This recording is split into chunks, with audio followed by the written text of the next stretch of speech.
করলাম। এবার কি করছি? বিসমিল্লাহির রহমানির রহিম। পাক্কা না না পাক্কা? হারামি কাজে বিসমিল্লাহ, কথা বুঝতে পারছেন কিনা? মদ খেতে গেলে বিসমিল্লাহ ভালো লাগে, যদি বলে বিসমিল্লাহির রহমানির রহিম, হারামি কাজে বিসমিল্লাহ লাগবে। বিসমিল্লাহির রহমানির রহিম রেজাক চালাবে। এবার রেজাকটা চালাবার আগে আল্লাহ রাব্বুল আলামিন বলছেন, নবী বলছেন, এর লোকটা ভালো করে বুঝতো মুমিন কাকে বলা হয়। যখন তোকে টানবে তখন তুই হাঁটবি, যখন তোকে খাড়া হতে বলবে তখন তুই খাড়া হয়ে যাবি। উটের চরিত্র যেমন তোর চরিত্র তেমন হবে। এবার তোকে গাঁথা ছেঁকে দিয়ে তোর নাকে লাগাম দিয়ে একটা নল লাগানো আছে, একটা কড়া লাগানো আছে।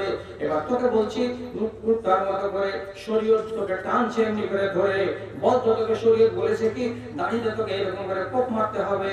যদি বলে হ্যাঁ তো চালাও, আর যদি বলে না তো না চালাও। তো তোমাকে জিজ্ঞেস করা হলো এভাবে তোমার এটাকে রেজাল্ট লাগানো যাবে কি যাবে না? না যাবে না।